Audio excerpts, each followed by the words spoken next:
प्रभात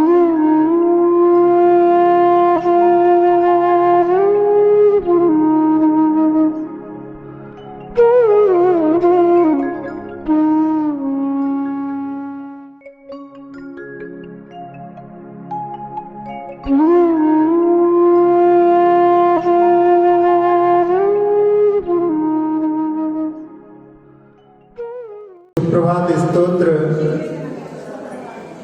प्रातः काल में भगवान का स्मरण करने के लिए एक बहुत अच्छा स्तोत्र है।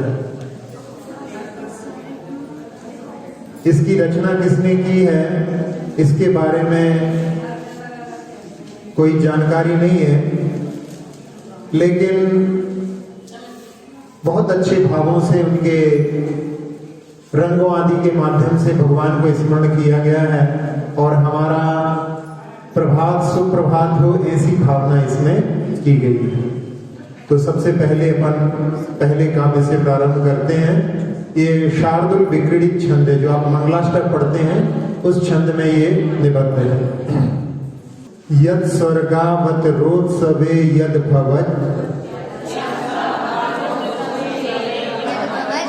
जन्माभिषेकोत्सवे यद दीक्षा ग्रहणोत्सवे यद खिलत् ज्ञान प्रकाशोत्सवे यन्निर्वाण गमोत्सवे जिनपते पूजाद्भुतं तद्भवै संगीतस्तुति मंगलै प्रसरताम् मे सुप्रभातोत्सवः यत् स्वर्गावत रोत्सवे यद् भवत्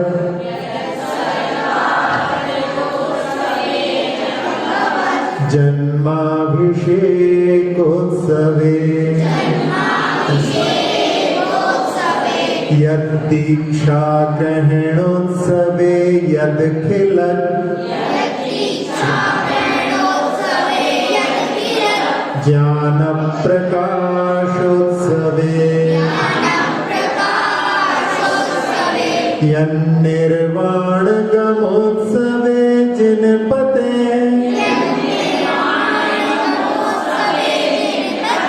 पूजाद्भुतं तद्भवै संगीतस्तुति मंगलै प्रसरताम् मे सुप्रभातोत्सवः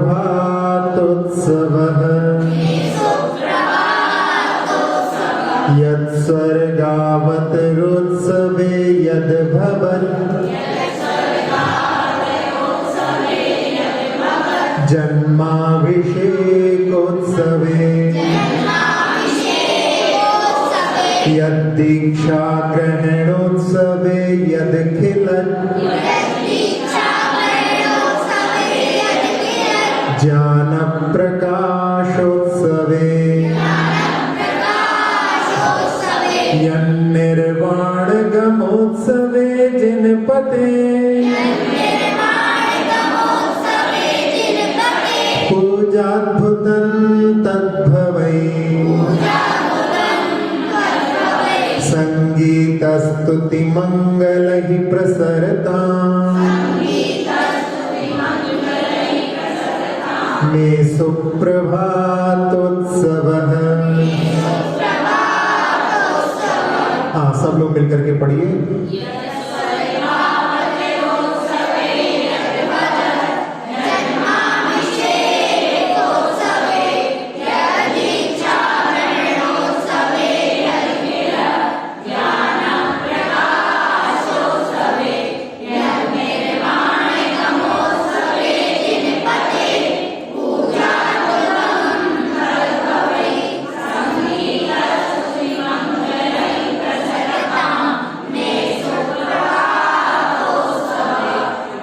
इस पहले काव्य में सुप्रभात स्तोत्र के जिन पते जिनेंद्र भगवान के यत् स्वर्ग अवतार उत्सवे, जब स्वर्ग से भगवान गर्भ में आने के समय में जो देवों के द्वारा उत्सव मनाया जाता है, वो गर्भ कल्याण के समय की बात, यह जन्माभिषेकोत्सव है। और जब उनका जन्माभिषेक का उत्सव होता है उस समय में यह दीक्षा ग्रहण उत्सव है। जब तीर्थंकर दीक्षा को ग्रहण करते हैं उस समय में जो उत्सव होता है।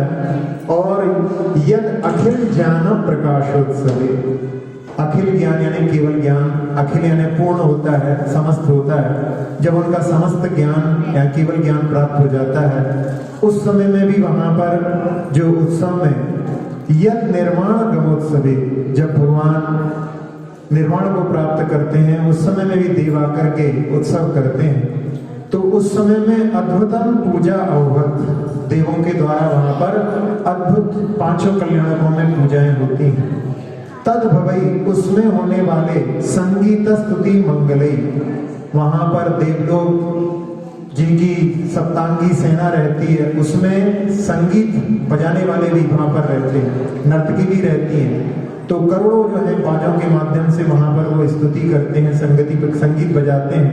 तो गाने बजाने नाचने आदि गुणानुवाद रूप मंगलों के द्वारा जैसा वहां पर होता है वैसा यहाँ पर कह रहे हैं। मे सुप्रभात में सुप्रभातोत्सव, मेरा सुप्रभात का उत्सव प्रसरता वैसा विस्तार को प्राप्त हो। यानी अपन वहां पर भगवान के जो पांचों कल्याणक होते हैं उनका यहाँ पर स्मरण कर रहे हैं। तो प्रातः काल में जब उठते हैं उस समय में इस पाठ को आप पढ़ें तो पांचों कल्याणकों का स्मरण वहां पर इसके माध्यम से कर सकते हैं। आप लोगों के लिए भी इसमें आएगा कि 170 तीर्थंकर एक समय में हो सकते हैं। अभी अपन लोग विद्यमान 20 तीर्थंकर की पूजा करते हैं तो विद्यमान 20 तीर्थंकर तो कम से कम होते हैं। यदि ज्यादा से ज्यादा हो तो इस समय में 160 हो सकते हैं, क्योंकि यहाँ पर पंचम काल चल रहा है, ऐरावत में भी पंचम है, तो यहाँ पर तीर्थंकर नहीं हो सकते। तो इस समय में 160 तीर्थंकर हो सकते हैं। अभी इसी समय में यदि किसी तीर्थंकर को केवल ज्ञान हो जाए, कोई का जन्म हो जाए, कोई की दीक्षा हो जाए, तो सारे कल्याणक हो सकते हैं। तो उस समय में प्रातः काल में अपन उन तीर्थंकरों के पांचों कल्याणकों को याद करके और जैसा उत्सव उस समय में होता है वैसा उसके माध्यम से हमारा भी सुप्रभात का उत्सव वैसे ही विस्तार को प्राप्त हो। इस प्रकार से भगवान की स्मरण के साथ में, उनके पांचों कल्याणक के स्मरण के साथ में इस पहले काव्य में वर्णन किया गया है। अब इसके बाद में तीन तीर्थंकरों के नामों को लेकर के स्तुति की गई। तो अपन अब दूसरे काव्य में देखते हैं। श्री मन्नतामर किरीट मणि प्रभावी। हाँ, अब इसमें छंद चेंज हो गया। पहले जो साधन विकटित था अब यहाँ पर वसंत तिल का छंद आ गया। रालीड पाद युग दुर्धर कर्म दूर, श्रीनाभिनंदन जिनाजित शंभ वाक्य, त्वध्यान तोस्तुम सततम मम सुप्रभातम।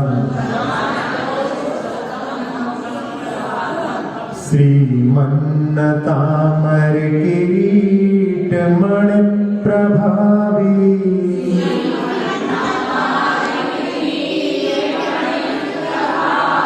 रालीढ़ पाद युग दुर्धर कर्म दूर,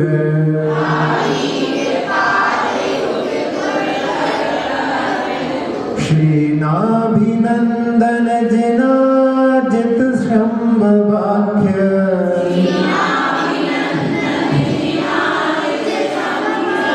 त्वध्यान तोस्तु सततम मम सुप्रभातम।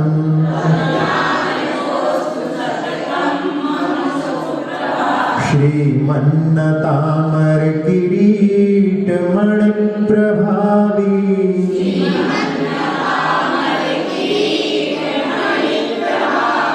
रालीढ़ पाद युग दुर्धर कर्म दूर,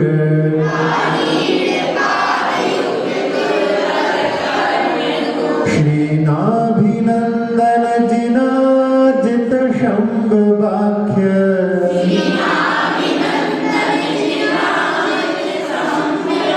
त्वध्यान तोस्तु सततम मम सुप्रभातम।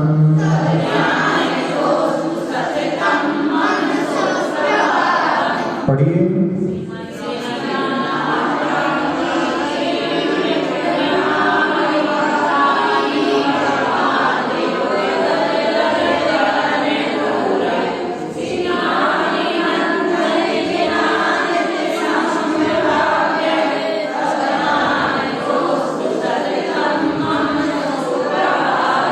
सभी गाड़ियां अपनी अपनी स्पीड से प्लेटफॉर्म पर पहुंच चुकी हैं। श्रीमन्नतामर किरीट मणि प्रभाव।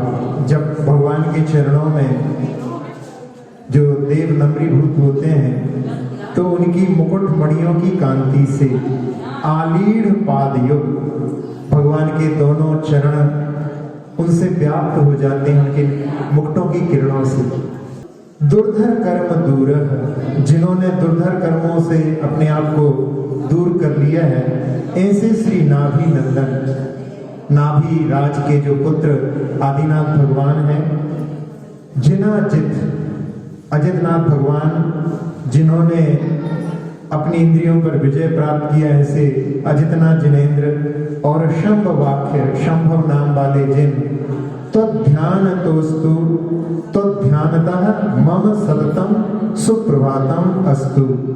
आपके ध्यान से मेरा हमेशा सुप्रभात हो। प्रातः काल में यहाँ पर इस काव्य के माध्यम से 3 तीर्थंकरों को याद करते हुए आदिनाथ भगवान का नाम नाभि नंदन दिया, क्योंकि नाभि जो 14वें मेरु जो 14वें जो कुलकर थे उनको मनु भी कहा जाता है, तो उनमें उनके पुत्र होने के कारण उनको नाभि नंदन भी कहते हैं। नाभे भी नाम आता है, नाभि से उत्पन्न होने के कारण में नाभे भी बोलते हैं। तो ऐसे नाभिराज के पुत्र आदिनाथ भगवान को और अजितनाथ भगवान को और शंभवनाथ भगवान को, 3 भगवानों को यहाँ पर कह रहे हैं कि आपके ध्यान से मेरा हमेशा सुप्रभात हो। जब भी सुप्रभात हो भगवान आपका स्मरण हमारे मन में रहे, ऐसे भावों के साथ में यहाँ पर इस दूसरे काव्य में स्तुति की गई। अब तीसरे काव्य को लेते हैं। छत्रत्रय प्रचल चामर विद्यमान है।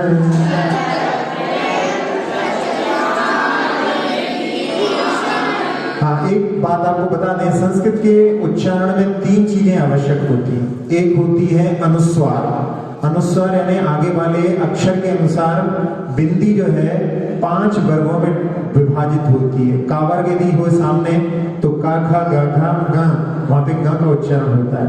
यदि चा वर्ग है तो चाछा जाझा या निकलेगा।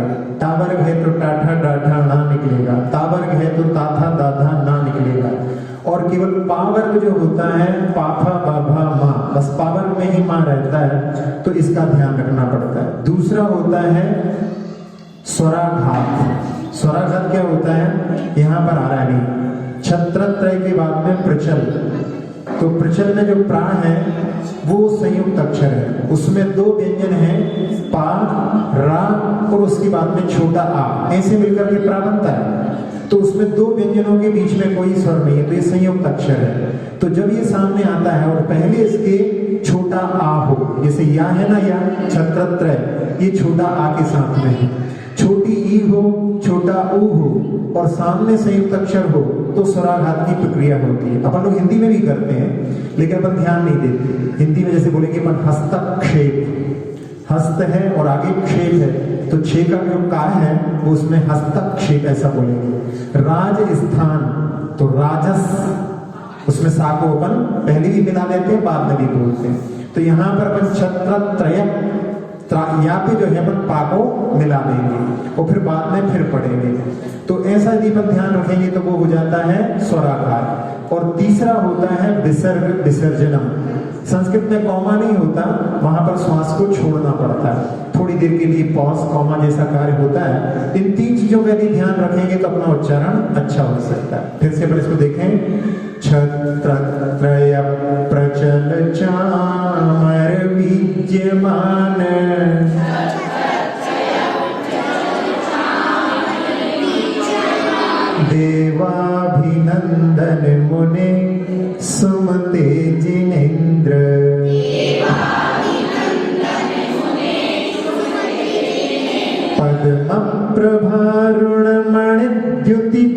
भासुरांग।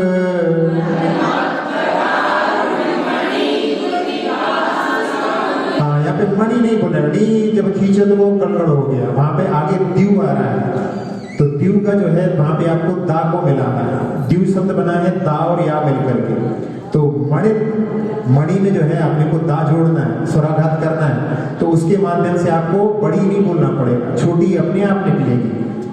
पद्म प्रभारुणमण द्युति भासुरांग।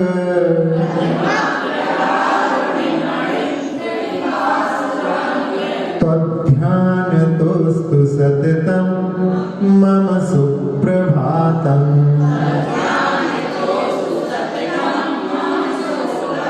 छत्रत्रय प्रचल चामर विद्यमान।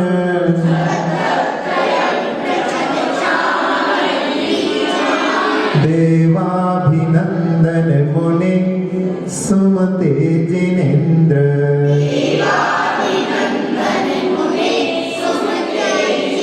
पद्म प्रभारुणमण द्युति भासुरांग।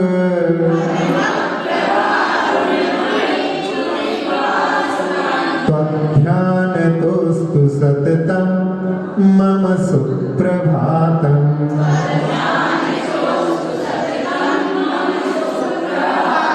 पढ़िए।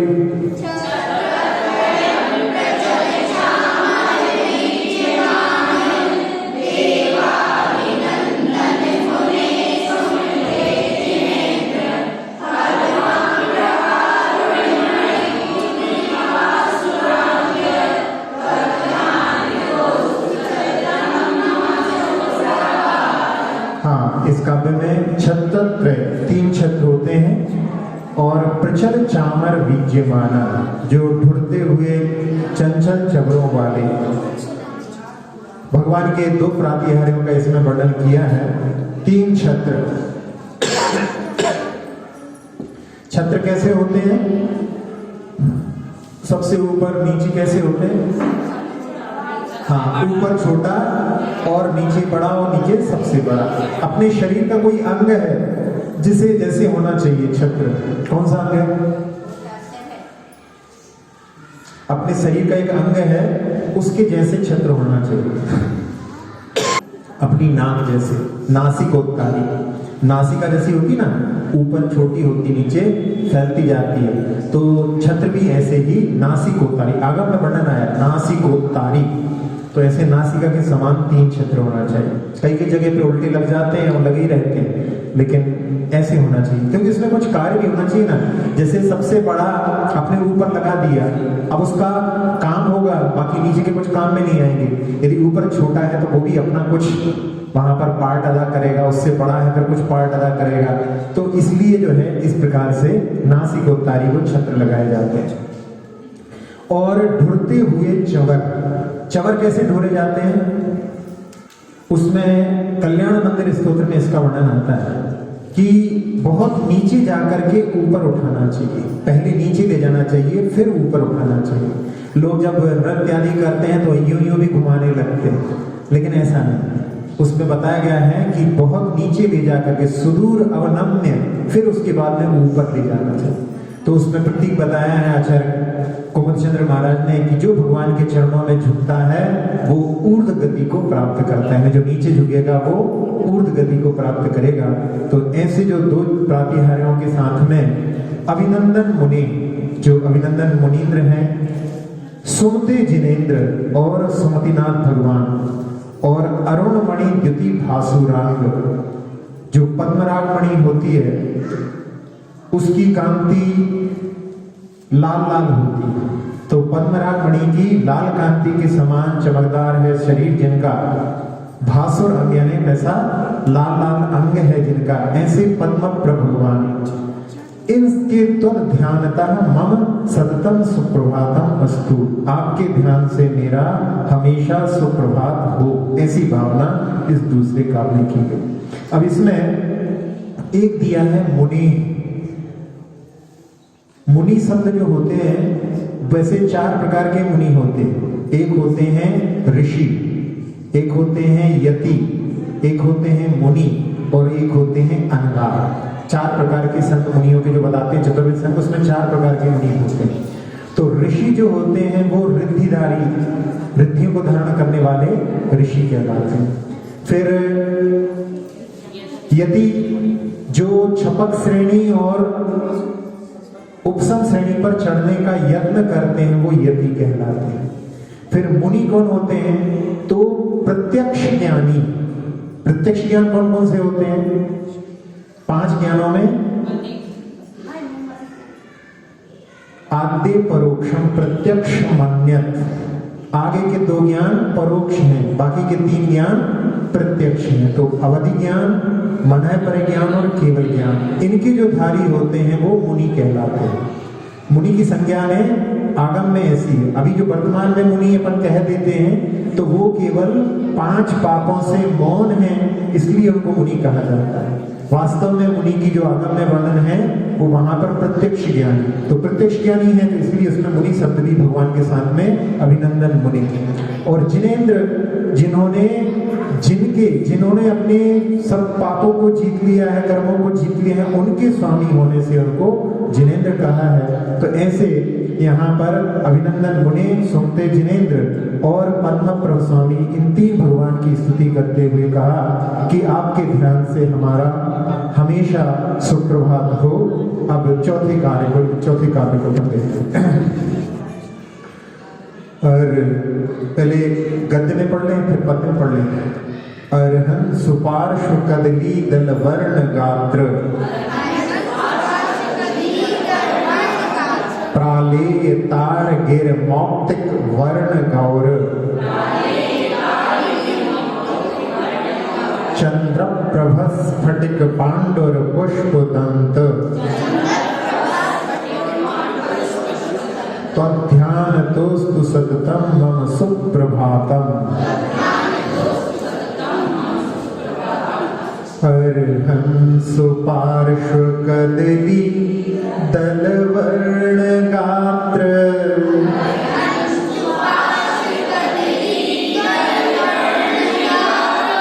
प्रालेय तार गिरि मौक्तिक वर्ण गौर,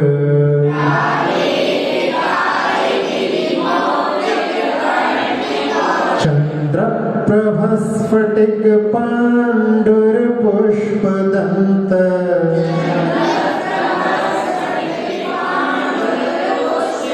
त्वध्यान तोस्तु सततम मम सुप्रभातम।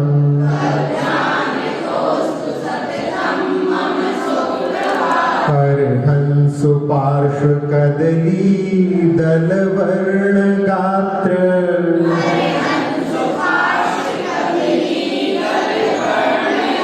प्रालेय तार गिरि मौक्तिक वर्ण गौर,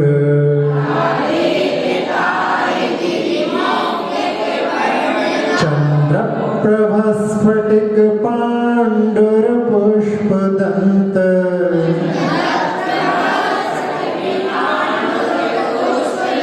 त्वध्यान तोस्तु सततम मम सुप्रभातम।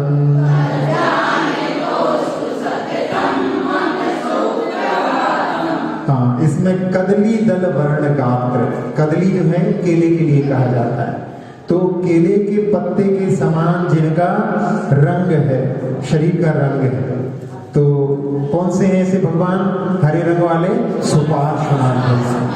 फिर सुपार्श्व अरहन, अरहन शब्द जो है अरहत पूजायाम, जो 5 कल्याणक से पूजित हैं, ऐसे सुपार्श्वनाथ भगवान के लिए।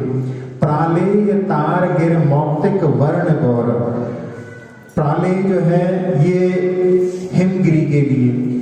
फिर तारगिरी, तो ये रजत गिरी के लिए, ये भी सफेद होता है, हिमगिरी भी सफेद होता है, और मौक्तिक, मोती भी सफेद होते हैं। तो उनके समान सफेद रंग वाले तो कौन से हैं? चंद्रप्रभ भगवान हैं। और इसी प्रकार के सफेद रंग वाले ही हैं, तो वहां पर कहा स्फटिक पांडुर पुष्प दंत, जो स्फटिक के समान निर्मल सफेद रंग वाले हैं, ऐसे पुष्प दंत जिनेंद्र। त्वध्यानतः मम सततम सुप्रभातम अस्तु, आपके ध्यान से हमारा हमें हमेशा सुप्रभात हो। तो यहाँ पर भगवान के रंगों को ले लिया।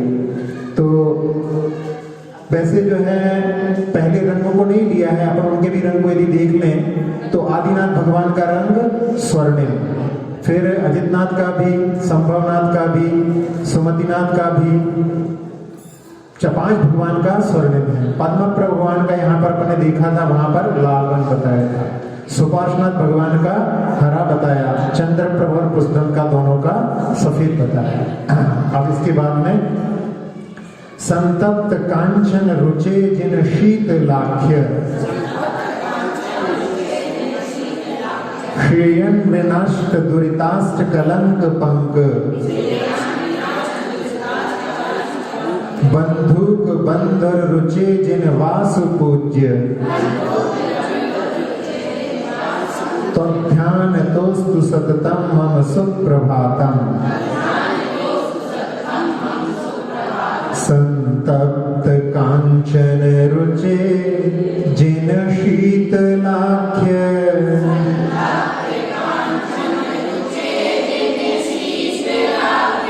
श्रेयन विनष्ट दुरिताष्ट कलंक पंक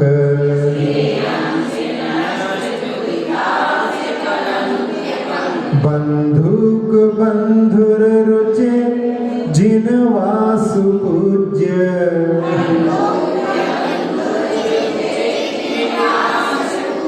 त्वध्यान तोस्तु सततम मम सुप्रभातम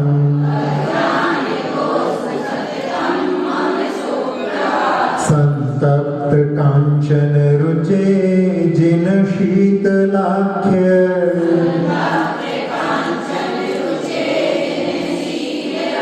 श्रेयन विनष्ट दुरिताष्ट कलंक पंक।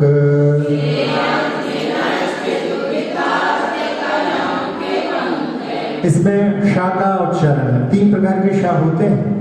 एक होता है दंत सा, अपने दांतों को यदि अपनी जिह्वा स्पर्श करती है तो उस समय में जो उच्चारण होता है वो सरोते वाला सा या दंत सा होता है। जब जिह्वा तालु को स्पर्श करती है तब वो रहता है तालव्य शा, या जिसको बोलते हैं शक्कर वाला शा।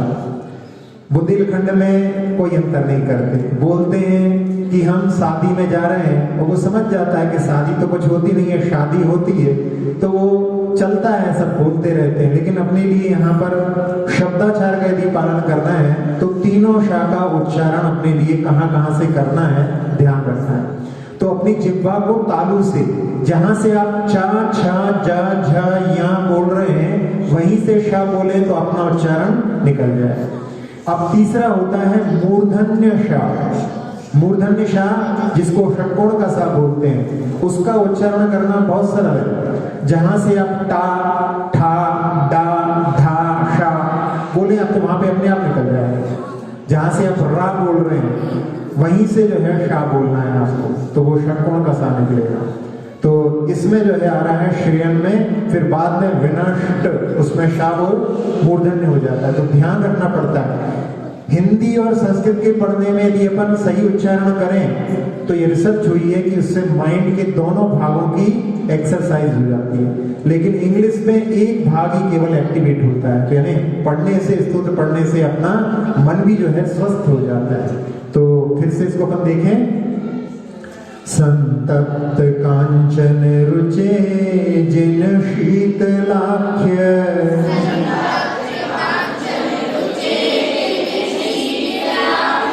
श्रेयन विनष्ट दुरिताष्ट कलंक पंक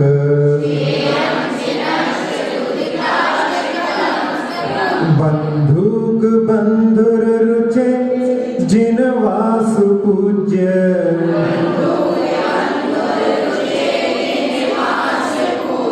अब कई लोगों की वांस आंस आ की बिंदी निकल रही है, यहाँ पे लिखा है। अपने बोलने की आदत पड़ गई है, लेकिन अपने को जो सामने लिखा है वो पढ़ना है। वासु पूज्य लिखा है, इसमें बिंदी ही नहीं है। बिंदी हो तो आप वांसु पूज बोलो, अब यहाँ पर वासु पूज लिखा हुआ, लेकिन वो संस्कार पड़ जाते हैं तो जैसे बरसात में पानी बह करके जिस रास्ते से निकल जाता है, अगली बरसात में गिरेगा तो फिर वहीं से निकलेगा, ऐसे संस्कार पड़ जाते हैं। लेकिन अपने लिए सामने देख करके पढ़ना है। तो वासु पूज्य है, वांसु, वहां पे अनुस्वार आदि कुछ भी नहीं है, इसलिए वासु पूज्य पढ़ना है। बंधुक बंधुर रुचे जिन वासु पूज्य,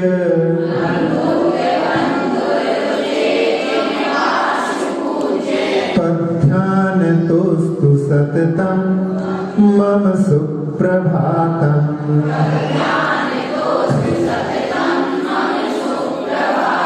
हाँ, इसमें बता रहे हैं संतप्त कांचन रुचि, यानी तपाए हुए स्वर्ण के समान। कांति के धारक कौन है? शीतलनाथ भगवान। पहले के जो भगवान है उनको भी इसके साथ में अपन लगा लेंगे। और विनष्ट दुरिताष्ट कलंक पंक, जिन्होंने नष्ट कर दिए हैं 8 प्रकार के कर्मों के, पाप रूपी कर्मों के कलंक रूपी कीचड़ को, ऐसे श्रेयांसनाथ भगवान जो हैं उनको श्रेयोनाथ भी बोलते हैं, श्रेयन भी बोलते हैं। बंधुक बंधुर रुचि, बंधुक पुष्प या दोपहरी के फूल जो होते हैं वो लाल लाल कांति वाले होते हैं, तो उनके समान ही जिनका वर्ण है, ऐसे कौन से हैं? वासु पूज्य भगवान। वांसु नहीं, वासु पूज्य भगवान। तो ऐसे वासु पूज्य भगवान, आपके ध्यान से मेरा हमेशा सुप्रभात हो। तो अपने लिए पहले पद्म भगवान थे और दूसरे वासु पूज्य, दोनों लाल रंग के हो गए। बाकी जो हैं बीच बीच में 2 सफेद निकल गए हैं और 1 हरे निकल गए हैं, बाकी सारे स्वर्णिम हैं। ऐसा ध्यान रखना है, क्योंकि अपने को आखिरी में भी ध्यान करना है, तो उसमें 24 भगवान के रंग का अपन ध्यान करेंगे। चलिए अगला, उद्दंड दर्पक रिपो विमला मलांग, स्थे मनंत जिदनंत सुखांबुराशे, दुष्कर्म कल्मष विवर्जित धर्मनाथ, त्वध्यान तोस्तु सततम मम सुप्रभातम। उद्दंड दर्पक रिपो विमला मलांग,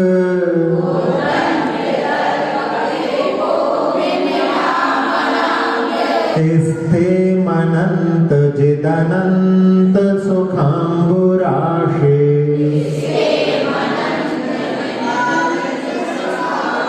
दुष्कर्म कल्मष विवर्जित धर्मनाथ,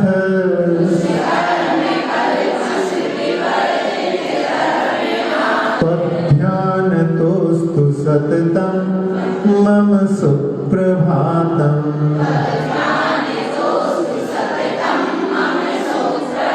उद्दंड दर्पक रिपो विमला मलांग,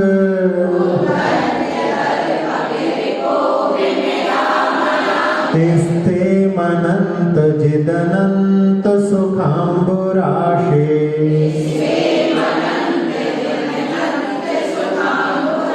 दुष्कर्म कल्मष विवर्जित धर्मनाथ,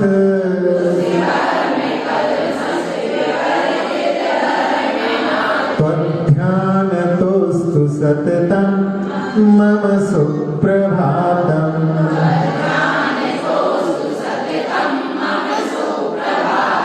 हाँ, उद्दंड जो अतिमानी था, ऐसे दर्पक रिपु, कामदेव के शत्रु अर्थात आप कामदेव के विजयी हैं, और विमला मलांग जो निर्मल शरीर के धारक हैं, ऐसे जो हैं विमलनाथ भगवान का नाम भी दे दिया और निर्मल शरीर के धारक हैं ऐसा भी कह दिया।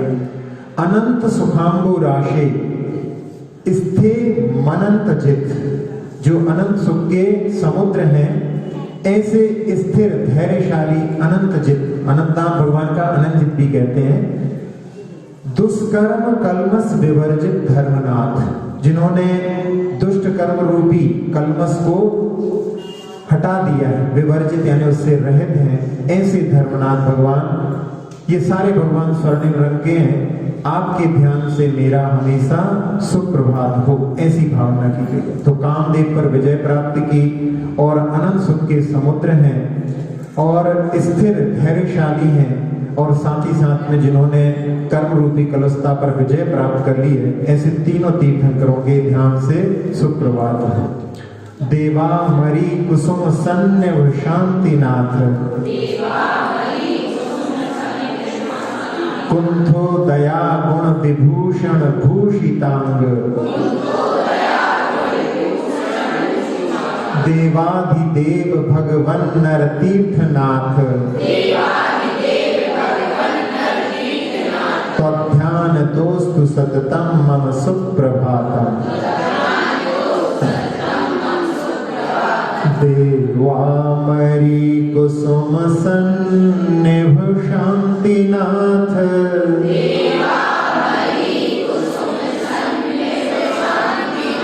कुंथो दया गुण विभूषण भूषितांग,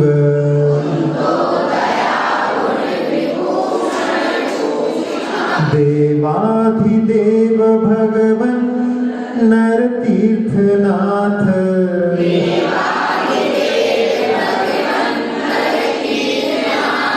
त्वध्यान तोस्तु सततम मम सुप्रभातम्।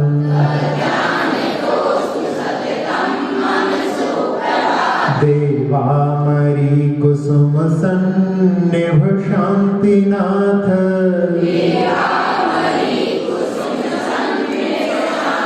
कुंथो दया गुण विभूषण भूषितांग, देवाधिदेव भगवन नर तीर्थनाथ,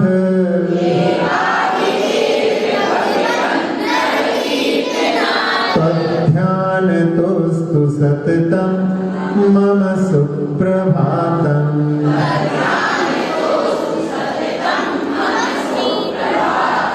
अमरी कुसुम सन्निभ, ये कोई वृक्ष के फूल होते होंगे जो पीले पीले होते होंगे, स्वर्णिम होते होंगे, तो अमरी नामक वृक्ष के फूल के समान जो पीले वर्ण वाले हैं, ऐसे शांतिनाथ भगवान। दयागुण विभूषण भूषितांग, दयागुण रूपी भूषण से जो विभूषित हैं, ऐसे कुंथुनाथ भगवान। कुंथुनाथ भगवान के बारे में आता है, कुंथु यानी छोटे छोटे जीवों के लिए भी कहा जाता है, तो उन पर भी जो दया करने वाले हैं, इसलिए उनके साथ में यहाँ पर दयागुण रूपी भूषण से जो विभूषित हैं, ऐसे कुंथुनाथ भगवान। और तीर्थनाथ यानी आगम और रत्नत्रय धर्म रूपी तीर्थ के जो स्वामी हैं, ऐसे देवादिदेव भगवान अरनाथ। अरनाथ भी नाम चलता, लेकिन मूल नाम उनका अरनाथ है। तो ऐसे भगवान अर, आपके ध्यान से मेरा सुप्रभात हो, ऐसा भाव इस 7वें काव्य में लिखा है। तीनों भगवान जो थे, तीन तीन पद के धारी थे, आप सब लोग जानते हैं। और साथ ही साथ में सबका जो है रंग जैसा शांतिनाथ भगवान का है वैसा ही है, इसलिए ऐसे भगवानों को यहाँ पर एक साथ में याद किया है। यन मोह मल्ल मद भंजन मल्लिनाथ, क्षेमंकरा वितत शासन सुब्रताख्य, सत्संपदा प्रशमितो नमिनामधेय, त्वध्यान तोस्तु सततम मम सुप्रभातम्। यन मोह मल्ल मद भंजन मल्लिनाथ,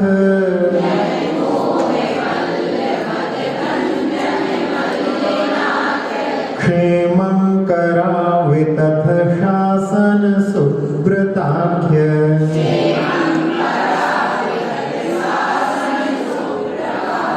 सत्संपदा प्रशमितो नमिनामधेय,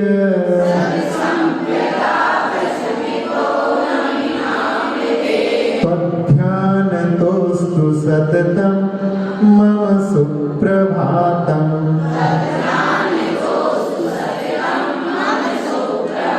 यन मोह मल्ल मद भंजन मल्लिनाथ,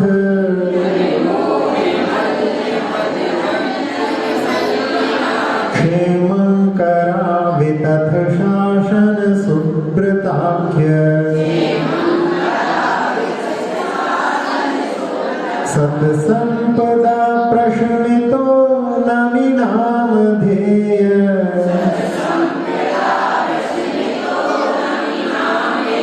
तद्ध्यानतोऽस्तु सततं मम सुप्रभातम्।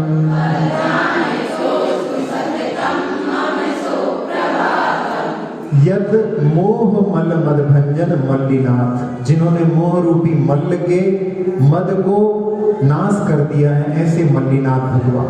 सारे संसार पर जिसने विजय प्राप्त कर रखी है वो बड़ा मल्ल है मोह, और उस पर जिन्होंने विजय प्राप्त की है, तो ऐसे मल्लिनाथ भगवान को इनकी विशेषता आप लोगों को मालूम होगी कि मात्र 6 दिन में जिन्होंने केवल ज्ञान प्राप्त कर लिया।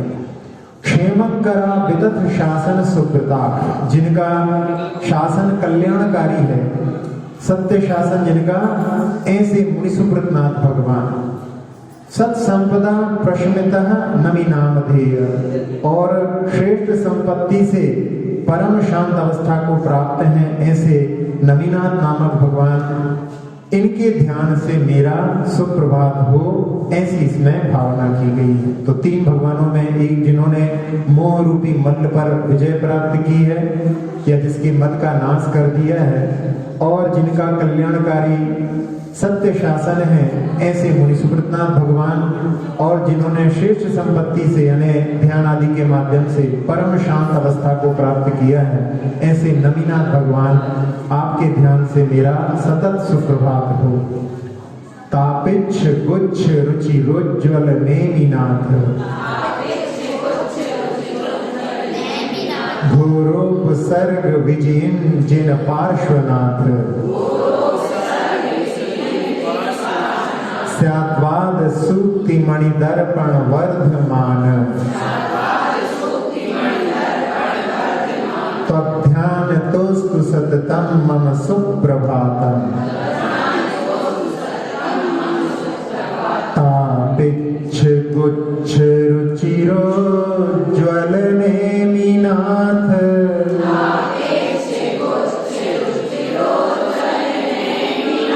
घोरोपसर्ग विजयन जिन पार्श्वनाथ,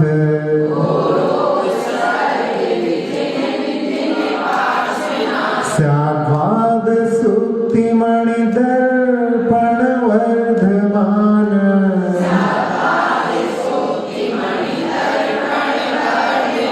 त्वध्यान तोस्तु सततं मम सुप्रभातम्। तापिच्छ गुच्छ रुचिरोज्ज्वल नेमिनाथ,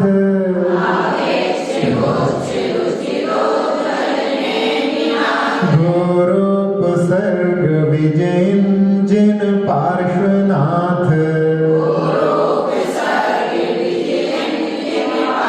स्याद्वाद सूक्ति मणि दर्पण वर्धमान,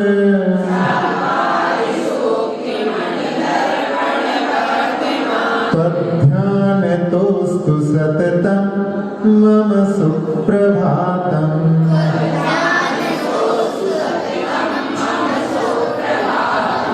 अब यहाँ नेमिनाथ भगवान को स्मरण किया जा रहा है। तमाल वृक्षों के समूह के समान सुंदर कांति के धारा, यानी जिनका रंग खूब गहरा हरा हो, वो काला काला जैसा दिखाई देता है। तो यहाँ पर नेमिनाथ भगवान का श्यामल वर्ण है। तो तमाल वृक्ष होते हैं, उनका जो समूह है बहुत सारे हैं, तो उनके समान सुंदर कांति के जो धारी हैं।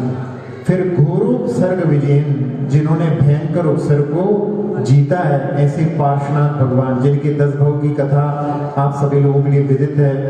पहले मरुभूति थे, तब कमठ ने उनके ऊपर शिला गिरा करके उनको मार दिया था। फिर बाद में हाथी के भव में फिर उसी ने कुक्कुट सर्प ने उनको डस लिया था। उसके बाद में जब वो वहां से आकर के अग्निवेग नाम के विद्याधर थे, तो उस समय में उनके लिए अजगर ने, कोई कमट का जीव, उसके बाद में फिर वो चक्रवर्ती बने, और उस भव में भीम ने उनके ऊपर जो धनुष बाण के माध्यम से उनको उपसर किया, यानी कमट के जीव ने। उसके बाद में फिर वो स्वर्ग से आने के बाद में आनंद नाम के राजा बने।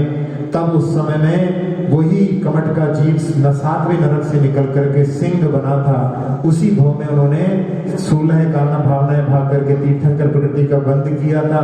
और फिर वो प्राणत स्वर्ग से आकर के पार्श्वनाथ बने और वो जीव आकर के शंबर नाम का ज्योतिष देव फिर उसने उपसर किया और उसके माध्यम से फिर उनको केवल ज्ञान हुआ। तो जिन्होंने घोर उपसर को, भयंकर उपसर को जीता है, ऐसे पार्श्वनाथ भगवान।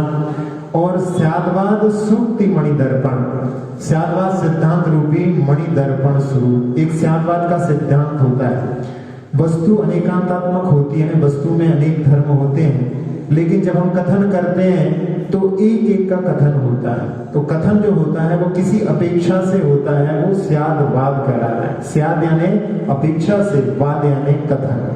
जैसे घड़ी है, घड़ी के लिए हम जान रहे हैं, लेकिन जब हम उसका वर्णन करेंगे तो कोई कहेगा जैसी घड़ी होगी, कोई कहेगा गोल है, यदि गोल होगी तो फिर अंदर उसके जो डायल है वो सफेद है कि काला है, उसके अंदर इंग्लिश के डिजिट लिखे हैं कि हिंदी के डिजिट लिखे हैं। तो एक एक चीज का जब हम कथन करेंगे किसी अपेक्षा से, तो वो स्यादवाद कहलाता है।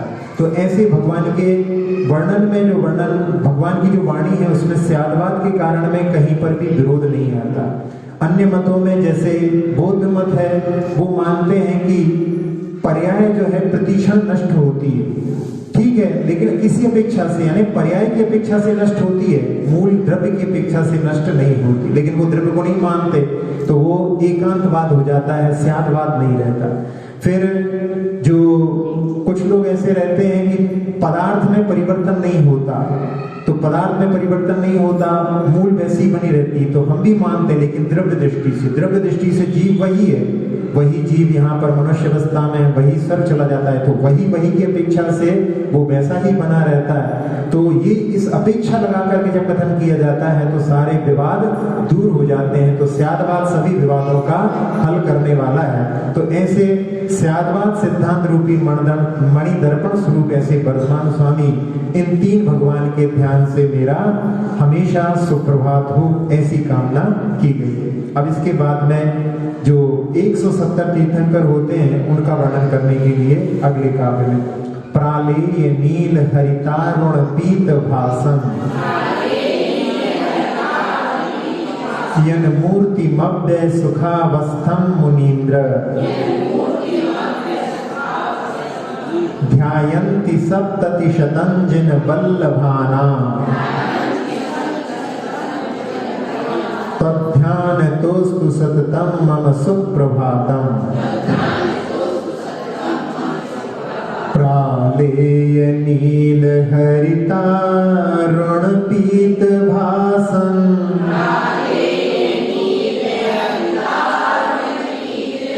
यन मूर्तिमव्यय सुखा वसथं मुनीन्द्र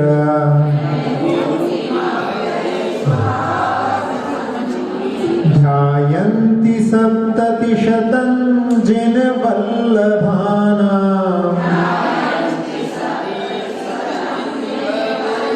तद्ध्यानतोस्तु सततं मम सुप्रभातम्।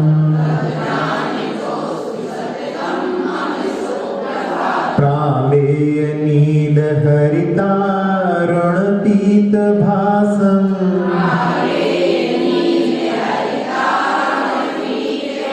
यन मूर्तिमव्यय सुखावस्थं मुनीन्द्रा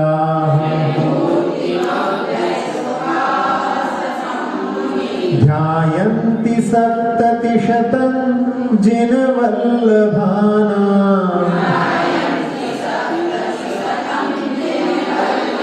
तद्ध्यानतोस्तु सततं मम सुप्रभातम्।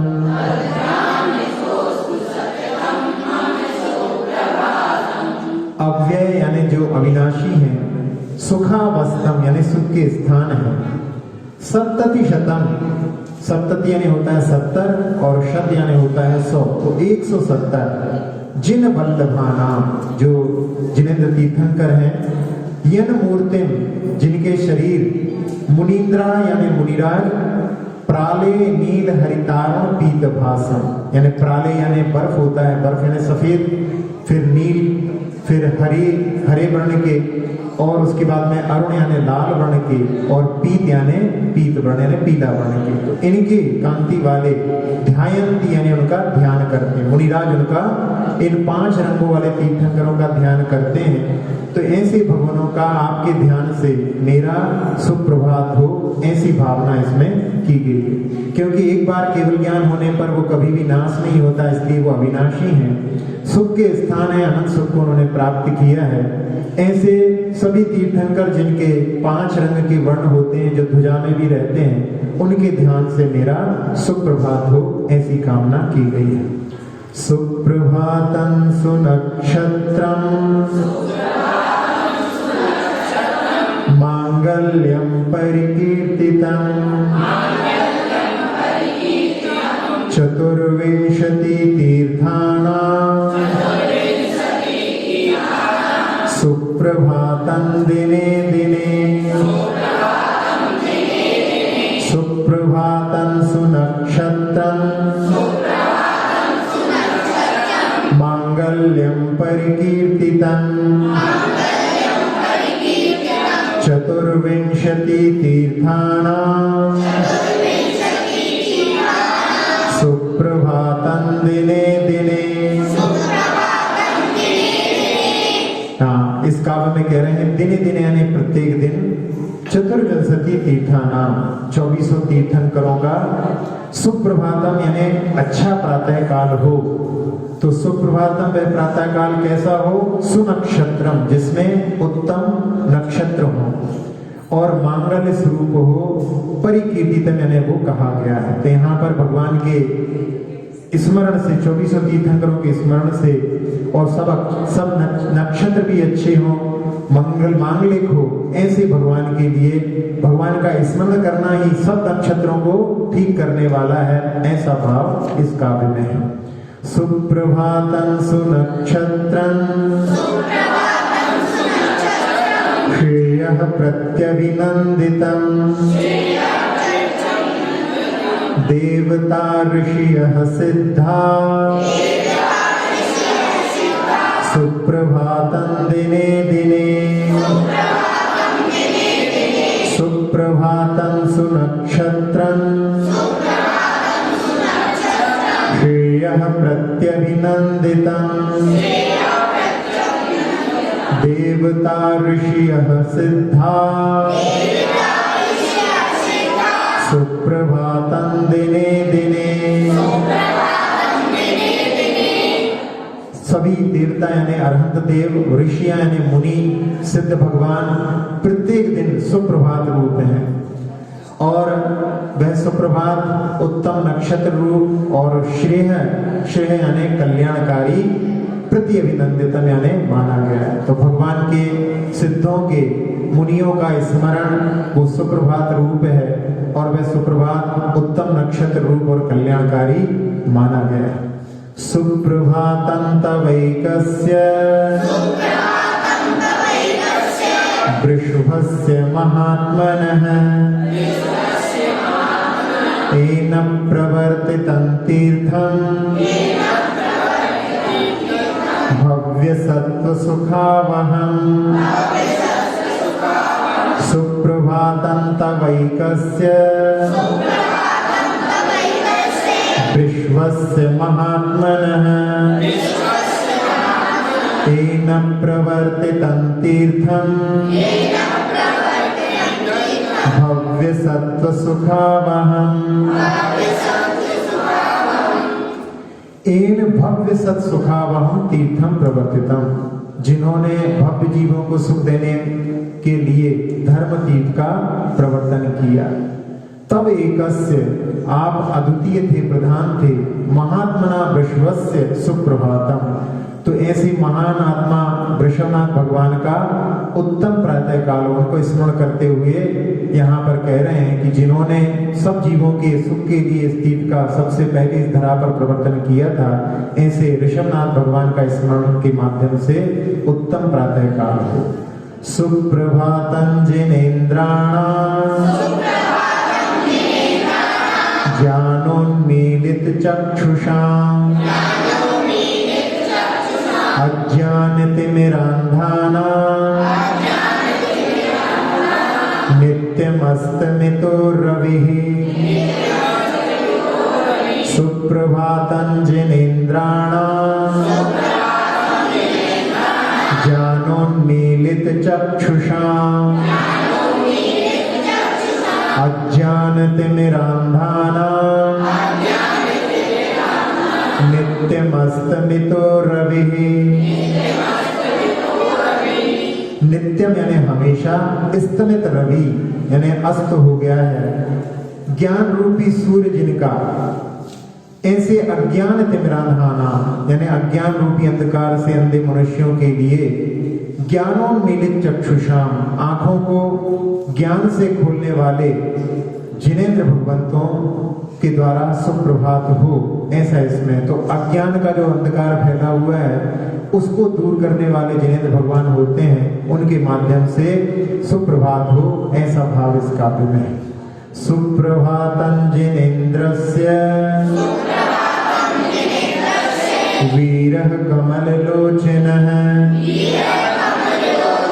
येन कर्माटवी दग्धा शुक्लध्यानोग्रवन्निना। सुप्रभातं जिनेन्द्रस्य वीरः कमललोचनः येन कर्माटवी दग्धा शुक्लध्यानोग्रवन्निना। हाँ, कमल लोचन वीरः जो कमल के समान नेत्र वाले थे, एन शुक्ल ध्यानोग्र वन्निना जिन्होंने शुक्ल ध्यान रूपी तीव्र अग्नि के माध्यम से कर्माटवी दग्धा कर्म रूपी जंगल को जला दिया, ऐसे जिनेन्द्रस्य सुप्रभातम, ऐसे जिनेन्द्र भगवान का द्वारा हमारा सुप्रभात हो। भगवान का क्या सुप्रभात हो? भगवान के द्वारा हम सबका सुप्रभात हो, यही भावना इसमें छिपी हुई। सुप्रभातं सुनक्षत्रं सुकल्याणं सुमंगलं त्रैलोक्यकर्तॄणां जिनानामेव शासनं। सुप्रभातं सुनक्षत्रं सुकल्याणं सुमंगलं त्रैलोक्यकर्तॄणां जिनानामेव शासनं। जिनेंद्र भगवान का शासन कैसा है? त्रैलोक हित कर्तॄणाम, तीनों लोगों के जीवों का हित करने वाला है। और सुप्रभातम यानी शुभ प्रभात रूप है, सुनक्षत्रम यानी शुभ नक्षत्र रूप है, और सुकल्याणम यानी शुभ कल्याण रूप, और सुमंगल यानी मंगल स्वरूप है। तो भगवान के जिन शासन में सब चीजें यहाँ पर सब जीवों के कल्याणकारी हैं, ऐसी पंक्तियों के माध्यम से ये सुप्रभात स्तोत्र यहाँ पर समाप्त किया जाता है। अब हमने बोला था आपको थोड़ा सा ध्यान के लिए, तो ये सुप्रभात स्तोत्र आप लोग यदि पाठ करते रहें तो इसको आप स्मरण भी कर सकते हैं। हम लोग जब ब्रह्मचारी थे तो आचार्य श्री की सामयिक प्रारंभ हो जाती थी, हम लोग उठते थे और हम लोग इसका पाठ करते थे। तो उस समय तो याद नहीं हुआ था, लेकिन अभी कुछ दिनों पहले हमने इसका पाठ करके इसको याद कर लिया है। हम रोज सुबह प्रातः काल में इसका पाठ करते हैं। आप लोग भी जितनी चीजों को आप याद करेंगे वो आपके लिए एक असेट बन जाएगी, आप उसका कभी भी ध्यान के लिए प्रयोग कर सकते हैं। प्रातः काल में उठ करके सारे घर के कार्यों में तो बहुत जल्दी लग जाते हैं, लेकिन सुबह का जो समय रहता है उठने के बाद में थोड़ा समय अपने कल्याण के लिए, भगवान के स्मरण के लिए भी निकालना चाहिए। तो उसके लिए ये जो है बहुत अच्छा स्तोत्र है, आप लोग इसको याद कर सकते हैं। अब सभी लोग ध्यान की मुद्रा में बैठ जाएं और अपने हृदय पर ह्रीम देखना है। ह्रीम, ह्रीम शब्द हा हा के बीच में रखी रेफ है और बड़ी की मात्रा है और चंद्र बिंदी है, ऐसा ह्रीम। उस ह्रीम में अपने को 16 तीर्थंकर जिसमें हरा पर विराजमान करना है। सबसे पहले जहां से हाथ चालू होता है वहां पर आदिनाथ भगवान को स्वर्णिम रंग में, बड़े बाबा को स्वर्णिम रंग में विराजमान देखिए। अजितनाथ भगवान को इसके नीचे, संभवनाथ भगवान को, अभिनंदननाथ भगवान को, सुमतिनाथ भगवान को, शीतलनाथ भगवान को, श्रेयांसनाथ भगवान को, विमलनाथ भगवान, अनंतनाथ, धर्मनाथ, शांतिनाथ, कुंथुनाथ, अरनाथ, मल्लीनाथ, नमीनाथ और हा के बीच में जो रेफ लगी है उस पर महावीर भगवान, हरा पर पूरे स्वर्णिम 16 तीर्थंकर, ऊपर की जो लाइन खिंची हुई है उसके ऊपर 2 लाल तीर्थंकर, पद्म भगवान और वासुपूज्य भगवान। इसके बाद में बड़ी की मात्रा पर 2 हरे तीर्थंकर, सुपार्श्वनाथ भगवान और पार्श्वनाथ भगवान। अर्धचंद्र, उस पर 2 सफेद तीर्थंकर, चंद्र भगवान और पुष्पदंत, और उसके ऊपर जो बिंदी है वो श्याम वर्णीय 2 तीर्थंकर, मुनि सुब्रतनाथ भगवान और नैमीनाथ भगवान। अपने हृदय पर ह्रीम में ऐसे हरा पर 16 स्वर्णिम तीर्थंकर, ऊपर की लाइन में 2 लाल तीर्थंकर, बड़ी की मात्रा पर 2 हरे तीर्थंकर, अर्धचंद्र पर 2 सफेद तीर्थंकर और बिंदी में 2 काले तीर्थंकर। इन 2400 तीर्थंकरों की ऊर्जा को अपनी ओर आह्वान करने के लिए ह्रीम का एक बार उच्चारण करेंगे। उनके 5 कल्याण क्षेत्रों से ऊर्जा अपनी ओर आह्वान की भावना से सभी लोग मिलकर के हरे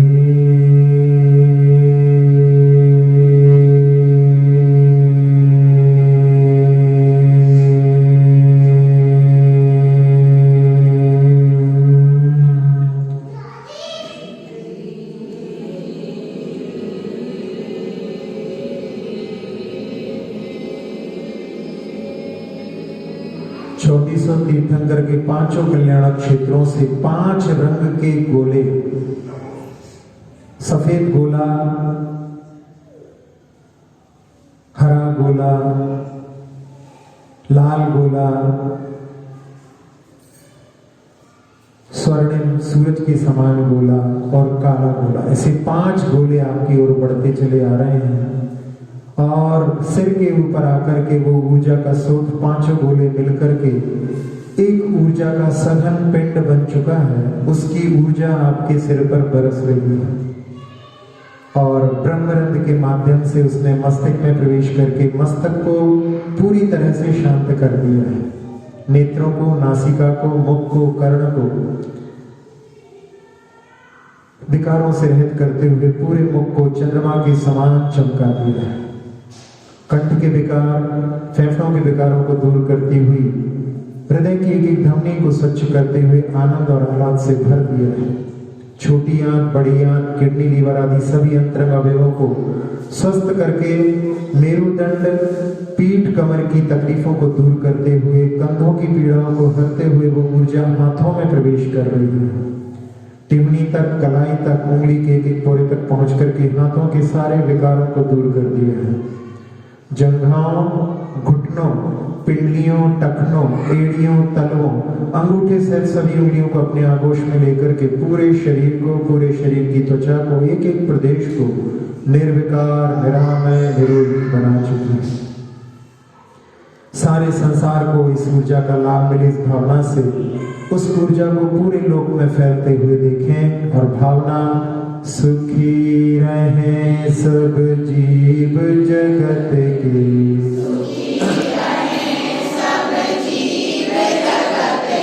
कोई कभी ना घबरावे,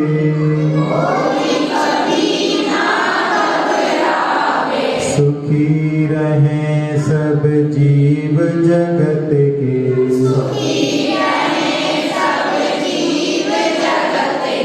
कोई कभी ना घबरावे, सुखी रहे सब जीव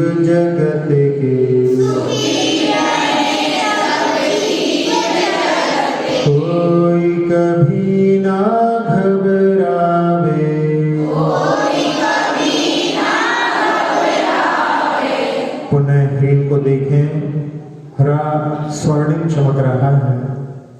ऊपर की लाइन लाल रंग की, बड़ी की मात्रा हरे रंग की, अर्धचंद्र सफेद रंग का और बिंदी काले रंग की। 2400 तीर्थंकरों को पंचवर्णी ध्वज के रूप में यहाँ पर इस रूप में देखते हुए अक्षर पद मात्रा से दूषित, वचन अगर ममहीन रहे,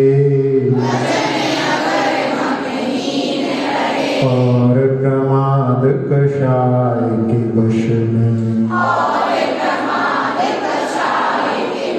सम्यक अर्थ विलीन किए,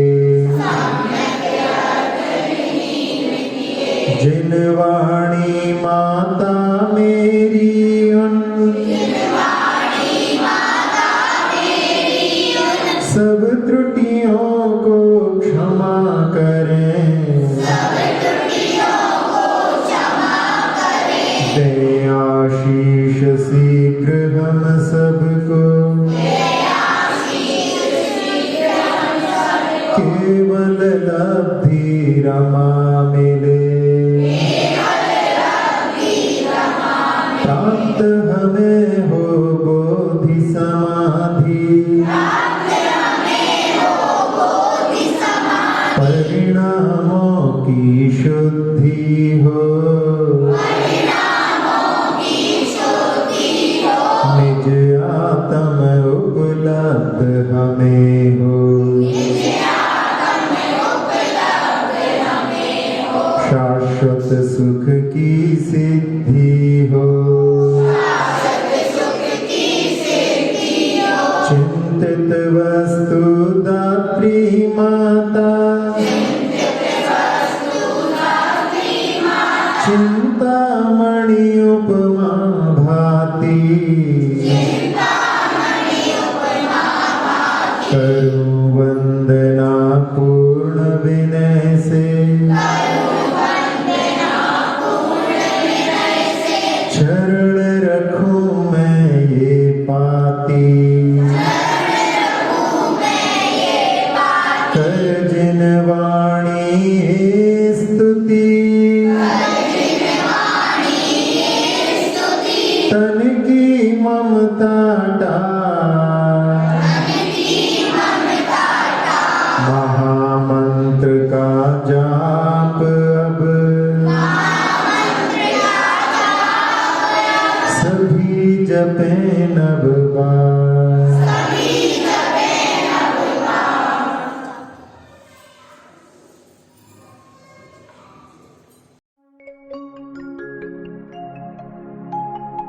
Mm-hmm.